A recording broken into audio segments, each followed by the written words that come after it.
ಕಾಮಗಾರಿ ಉಭಯ ಜಿಲ್ಲೆಯ ಯಾವ ಭಾಗದಲ್ಲೂ ಮನೆಗಳ ನಲ್ಲಿಗೆ ತಲುಪದ ಜಲ್ ಜೀವನ್ ಮಿಷನ್ಗೆ ಜೀವ ಬರುವುದು ಯಾವಾಗ ಎಂಬ ಶೀರ್ಷಿಕೆಯಡಿಯಲ್ಲಿ ದಿನಾಂಕ 7/12/24 ಉದಯವಾಣಿ ದಿನಪತ್ರಿಕೆಯಲ್ಲಿ ವರದಿಯಾಗಿರುತ್ತದೆ.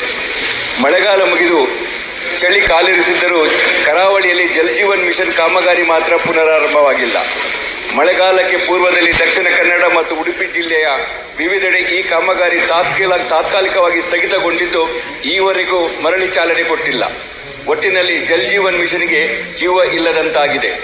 ಮನೆ ಮನೆಗೆ ಶುದ್ಧ ಕುಡಿಯುವ ನೀರನ್ನು ನಲ್ಲಿಯ ಮೂಲಕ ಪೂರೈಸುವ ಕೇಂದ್ರ ಸರ್ಕಾರದ ಯೋಜನೆ ಇದಾಗಿದ್ದು, ಹಲವು ಗ್ರಾಮ ಪಂಚಾಯಿತಿ ವ್ಯಾಪ್ತಿಯ ಮನೆಗಳ ಆವರಣದಲ್ಲಿ ನಲ್ಲಿ ನೀರು ಹಿಡಿಯಲು ಬೇಕಾದ ವ್ಯವಸ್ಥೆಯನ್ನು ಕಲ್ಪಿಸಲಾಗಿದೆ.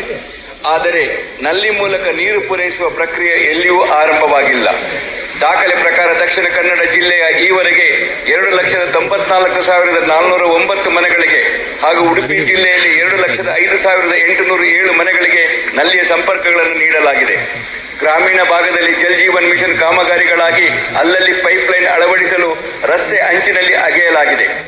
ಕೆಲವು ಕಡೆ ಪೈಪ್ಲೈನ್ ಅಳವಡಿಸಿ ಅರ್ಧಂಬರ್ಧ ಮಣ್ಣು ತುಂಬಿದ್ದಾರೆ. ಇನ್ನು ಕೆಲವು ಕಡೆ ಪೈಪ್ಲೈನ್ ಪೂರ್ತಿಯಾಗಿ ಅಳವಡಿಸಿಯೇ ಇಲ್ಲ. ಹೀಗಾಗಿ ಸಾರ್ವಜನಿಕರಿಗೆ ನಿತ್ಯ ಸಂಚಾರಕ್ಕೂ ಅಡೆತಡೆಯಾಗಿದೆ. ಅನೇಕ ಗ್ರಾಮಗಳಲ್ಲಿ ಪೈಪ್ಲೈನ್ ಅಳವಡಿಸಿ ಆಗಿದೆ. ಆದರೆ ಮನೆ ಮನೆಗೆ ನೀರು ಪೂರೈಸಲು ಬೇಕಾದಷ್ಟು ನೀರಿನ ಮೂಲ ಇಲ್ಲ. ಇನ್ನು ಕೆಲವು ಕಡೆ ಓವರ್ ಹೆಡ್ ಟ್ಯಾಂಕ್ಗಳು ನಿರ್ಮಾಣವಾಗಿದೆ.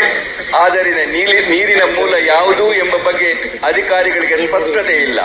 ದಿನದ 24 ತಾಸು ನೀರು ಪೂರೈಸಲು ಬೇಕಾದಷ್ಟು ನೀರಿನ ಸಂಗ್ರಹದ ಅಗತ್ಯವಿದೆ. ಅದಕ್ಕೆ ನೀರಿನ ಮೂಲವೂ ಚೆನ್ನಾಗಿರಬೇಕಾಗುತ್ತದೆ. ಯೋಜನೆ ಅನುಷ್ಠಾನದ ನಂತರ ಮೂಲ ಹುಡುಕಿದರೆ ಸಮಸ್ಯೆ ಪರಿಹಾರವಾಗುವುದು ಕಷ್ಟವೇ ಎನ್ನುತ್ತಿದ್ದಾರೆ ಗ್ರಾಮ ಪಂಚಾಯಿತಿ ಅಧಿಕಾರಿಗಳು. ಆದುದರಿಂದ ಈ ಯೋಜನೆಗೆ ಸಂಬಂಧಿಸಿದಂತೆ ನೀರಿನ ಮೂಲವನ್ನು ಮೊದಲು ಶೋಧಿಸಿ ಅನುಷ್ಠಾನ ಮಾಡುವ ಜೊತೆಗೆ ಆದಷ್ಟು ಬೇಗ ಕಾಮಗಾರಿಗಳನ್ನು ಪುನರಾರಂಭಿಸಲು ಕ್ರಮ ಕೈಗೊಳ್ಳುವಂತೆ ಈ ಮೂಲಕ ಮಾನ್ಯ ಗ್ರಾಮೀಣ ಅಭಿವೃದ್ಧಿ ಹಾಗೂ ಪಂಚಾಯತ್ ರಾಜ್ ಸಚಿವರನ್ನು ತಮ್ಮ ಮೂಲಕ ಕೋರುತ್ತಿದ್ದೇನೆ.